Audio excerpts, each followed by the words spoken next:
Hello, welcome once again to Stuff and Things, where I like to talk about stuff and occasionally even things. I'm your good friend Bradley, and today we have a video about my Colt M4A1 SOPMOD Block 2 AR15 clone rifle build.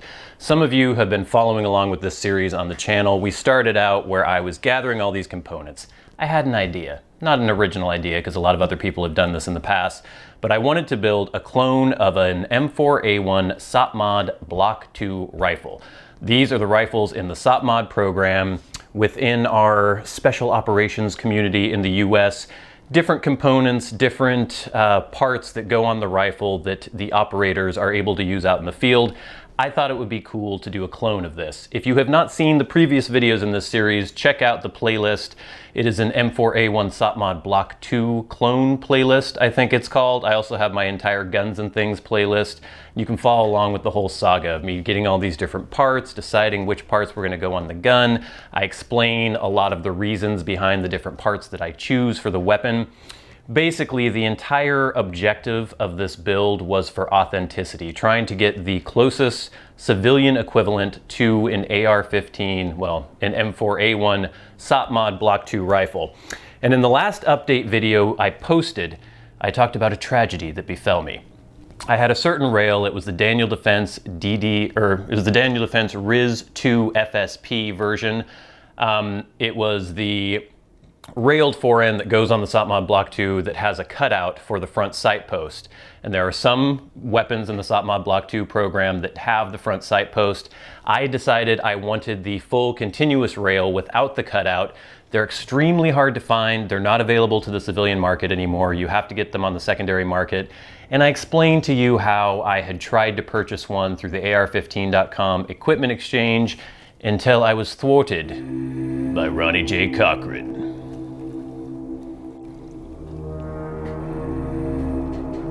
Get out of here, Ronnie J. An evil man from Piedmont, South Carolina, who basically ripped me off. I was not able to get my rail. He did get my money. Go back, watch that video. I'll explain it all. But since then, there have been some developments, I guess you could say. I was thinking about maybe just scrapping the whole SOPMOD Block 2 idea and going with a lighter rail on the front because the DD RIS 2 is pretty heavy. It's a pretty heavy build, all told.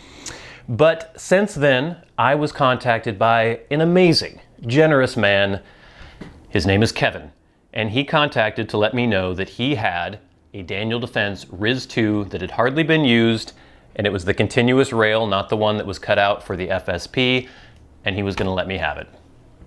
Amazing. So for every asshole like Ronnie J. Cochran, there are people like Kevin. Thank you so much, Kevin. Again, I can't thank you enough. It was an amazing, generous thing that you did. They're worth a lot of money. You can get them for, you pay around $600 on the equipment exchange on AR15.com. So, the rifle is complete-ish right now. It's basically in its final configuration. I just wanted to show you in this video every part that's on the rifle. I've had requests from people to have a complete part list, and I'm going to try to have links to every single part in the description box below. Some of these parts are not readily available, but if there is a retailer where you can purchase these parts, I will list that, and if not, I will make note of that as well. And we're just gonna go through every part of the rifle, and I'll talk about which parts are on it, why I picked those parts. It's gonna be a fun video. But without further ado, here it is. The complete M4A1 SOPMOD Block 2 build. Now there are a few incongruencies on this that we will talk about, but for the most part, this is completely accurate as a clone M4A1 SOPMOD Block 2 rifle. Now, I did paint the RIS 2 rail, as you can see here, and some people might find that hilarious because I went out of my way to try to find the FDE, the dark chocolatey brown version of the RIS 2, which is correct for the clone, and then I just painted over it anyway. So you might ask, why is it important to get the brown version? It just is, okay? Authenticity is key. So here we go. We're gonna go through all the parts. I'm gonna tell you about why they're on the rifle, and if you want to make a clone of your own, you can look in the description box below for links to all these different parts if they're readily available. So let's take a closer look. All right, gang, here she is, the M4A1 SOPMOD Block 2 clone. She's a beauty. She's a heavy beauty, but she is a beauty. So first things first, if you want to do this right, you need a Colt forged upper and Colt forged lower. That is pretty much essential to a SOPMOD Block 2 clone. If you're using anything else, BCN, Daniel Defense, even though they may be supposedly better, that's not really a clone. Now, if it's just about the aesthetics, just about the looks, I guess you can get away with it. But if you want to be as civilian, as close as a civilian can get to a actual M4A1, then you got to go with Colt. So basically this is a Colt 6920 upper, a Colt 6920 lower. I bought them separately, but you can get them as one piece. You can actually buy the OEM versions that have no furniture whatsoever, so that's nice if you're going to try to build a clone. And they're exactly the same as the M4A1. They have an M16 profile bolt carrier group. Everything is exactly the same except they're not select fire. So it has a Colt lower parts kit, a Colt upper parts kit. It has an H buffer in the buffer spring, in the buffer tube. It has a 4-position, it has a mil-spec buffer tube with the 4-position for the stock. Basically just exactly like an M4A1, except it's not select fire. Which brings us to the barrel. You have to have a 14.5-inch barrel for a proper SOPMOD Block 2 clone, and to be as authentic as possible, you have to have the Colt SOCOM profile barrel, which this is. It's a thicker profile barrel. It has a little flat that's milled into it for the M203 rocket, or not rocket launcher, grenade launcher. So this barrel started out as a Colt SOCOM barrel, 14.5 inches, but it had the front sight post. I actually chopped that front sight post down with a Dremel tool. That was fun. And then grinded it down, polished it up, sanded it up, and then painted it with some high temp paint. So the gas block on here is actually the cut down front sight post, which is authentic to some of the earlier Block 2s. I think now they use almost exclusively the Daniel Defense Mark 12 gas block, but you can use, I mean, if you want to be super authentic, you'd use the Daniel Defense Mark 12 or cut down your front sight post if you already have a front sight post. If you're not too worried about authenticity, I guess just a low profile gas block is fine. So Colt SOCOM barrel, and since we're at the barrel, let's kind of go from the muzzle all the way down. This is a Surefire SF3P flash hider. Now technically it should be the 4-prong version. This is a 3-prong version, but the 4-prong is not available to the civilian market. If you want to try to get the 4-prong, it's very difficult and you'll be paying a lot of money, sometimes upwards of $400, which is kind of ridiculous. The important thing about this is it's extremely similar to the 4-prong, except it has 3 prongs, but it also is able to mount the SOCOM suppressors that Surefire makes, which is the most common suppressor that is used in the SOPMOD program. They also use some Knights Armament ones, so if they use Knights Armament, they will have a Knights Armament muzzle device, but it's more common to have the Surefire. If we move back, of course, we have the Daniel Defense RIS 2. This is in FDE, though it has been painted. Did the same process in painting this as I did when I painted the rest of my weapon with Brownells Alumahide. I have a video on that if you would like to see it. Look in the Guns and Things playlist or the Colt SOPMOD Block 2 playlist. So Daniel Defense RIS 2, painted up. I'm using these Magpul ladder rail covers here, Magpul rail cover down here as well. They are more commonly using, you'll see the Tango down or the Knights Armament a lot, but you do see these a lot as well in the wild. I have a CQD forward sling mount, which is very authentic to the SOPMOD Block 2 program. You'll occasionally also see the Daniel Defense QD rail mounted sling mounts. I'm using, let's see if we can flip this around without smacking the camera. This is a Surefire M600 Scout, weapon light, 500 lumens. More commonly, you'll see the Insight, made by the same parent company that makes EOTech. It's impossible to find for the civilian market, and you do see these Scouts quite a bit out there. Using the Surefire pressure switch here. I don't have, obviously, an infrared laser. You'll almost always see the PEC-15. They do have a civilian version of those now. They're usually mounted right here. It's a infrared laser, an infrared pointer and illuminator, and a visible laser. It's like $1,500 to get the civilian version. It's ridiculous. I never shoot at night, never use night vision, so that's one sort of, I guess, practical consideration that I had to make. I can't be as completely authentic as possible because really I'm not going to spend $1,500 for something that I'm never ever going to use. So no IR laser here. I do have the completely correct and essential Knights Armament front flip-up sight in taupe. This baby is hard to get. It's very expensive on the secondary market, but occasionally you can get it new. And I was just signed up for an email alert on Operation Parts, I think, and got this for MSRP.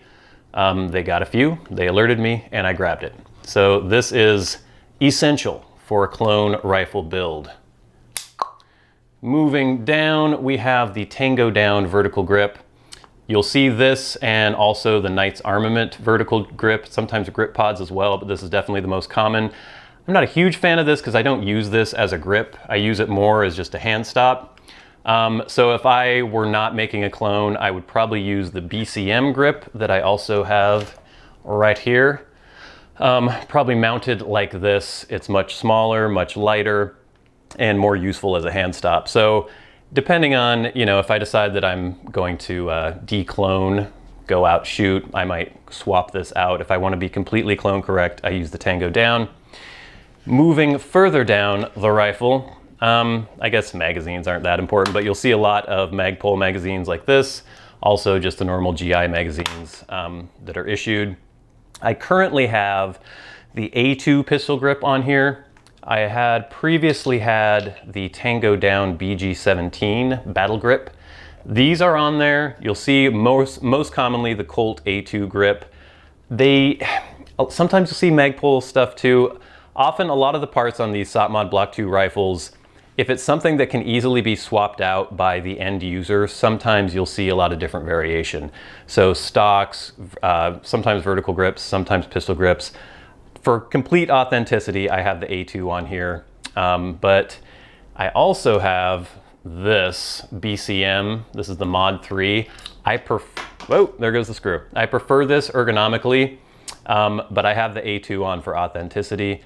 I can swap them in and out depending on what I'm doing, whatever. This is easier for, I guess, the more modern style of shooting where you're not really bladed to your body. This is better for prone, I guess, the grip angle on there, but whatever. Let me grab that screw. What else do we have? We have a Colt ambidextrous safety switch or selector. That is on most of the SOPMOD Block 2 style rifles. We have a rear backup iron sight. Is the Knights Armament 200 to 600 meter micro backup iron sight. Extremely clone correct. You also see the Knights Armament 300 meter, or you sometimes see the non-micro Knights Armament, and then also the Mautek, which I previously had on here, but now I have the matching Knights Armament set. The trigger is the Geissele SSA, the super semi-automatic. That is the civilian version of the Super Select Fire, which is the trigger that is in most of the SOPMOD Block 2 rifles. It's a nice two-stage, I guess, combat trigger.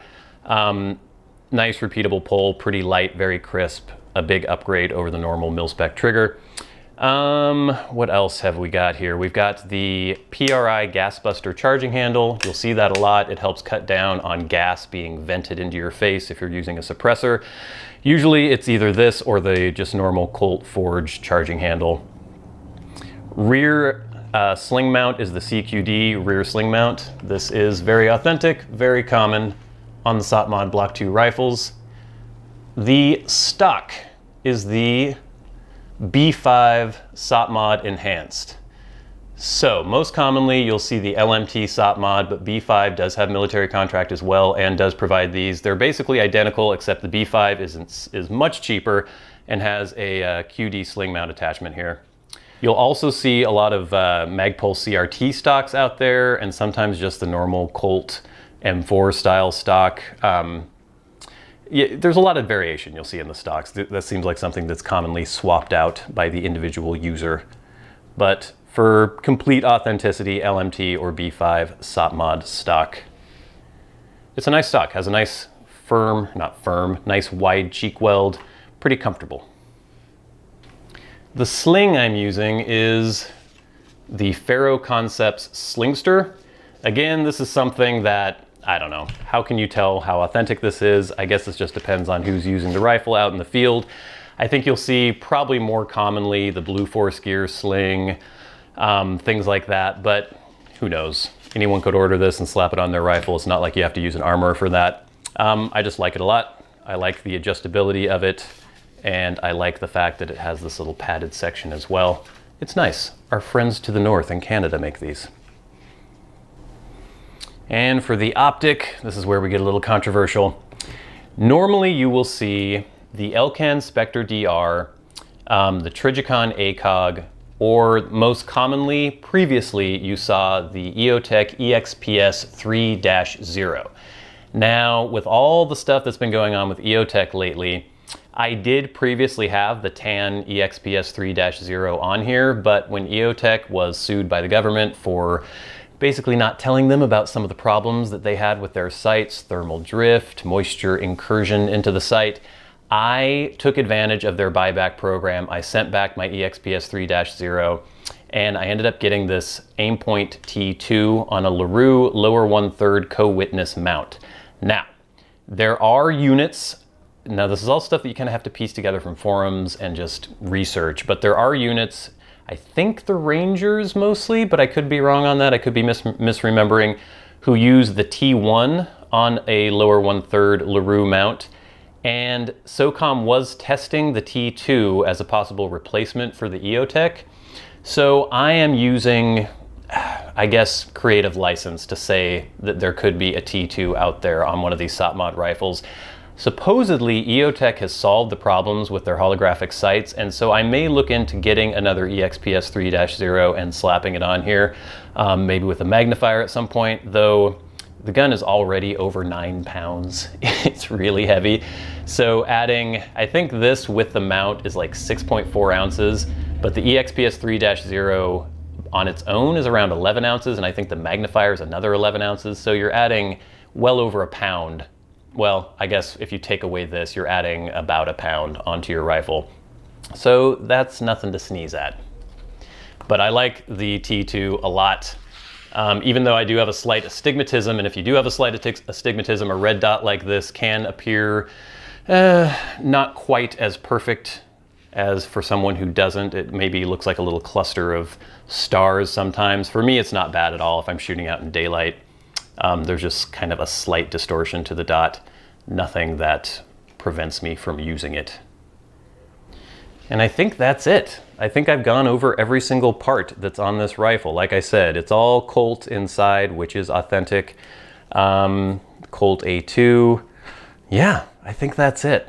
This has a lot of money into it. I didn't have to pay for all of this. I had a lot of help from our good friends at Brownells. Again, I always encourage you to patronize them whenever possible because they're great. They've been very generous to me. But a lot of this stuff I just had to search out myself. Part of the fun of this build is just kind of the scavenger hunt of finding all these parts, finding the most authentic thing you can and slapping it on your rifle. Like I said, in this configuration with this rail, this DD rail is extremely strong. It's probably the most robust rail I've seen, the way it's mounted onto the rifle, but it's pretty heavy. This whole build, all told, I think is 9 pounds, 3 ounces. That's nothing to sneeze at. It's not bad, it's perfectly fine, but there are definitely lighter weight options out there. So if you're building this, you're building it for the fun of building a clone. You're not necessarily building it to be, you know, a lightweight, quick weapon. But I think it looks pretty awesome. I'm pretty pleased with how it turned out. Like I said, I will try to put links to every single part in the description box below, and maybe I'll have kind of a running total of what you could expect to pay. It's a lot. Little spoiler there. So look in the description box. But thank you guys so much for watching. I'm pretty pleased with how this turned out. I'm sure there will be updates in the future. Maybe we'll see about the EXPS 3, maybe we'll see about different vertical grips, maybe different pistol grips. But as an authentic clone, I think this is a pretty good representation. So maybe you could build your own SOPMOD Block 2 rifle. Thank you guys so much for watching. I've been your good friend Bradley. You've been the audience. This has been Stuff and Things. I'll see you later. Was that a wave? How do you do that? There you go. Bye.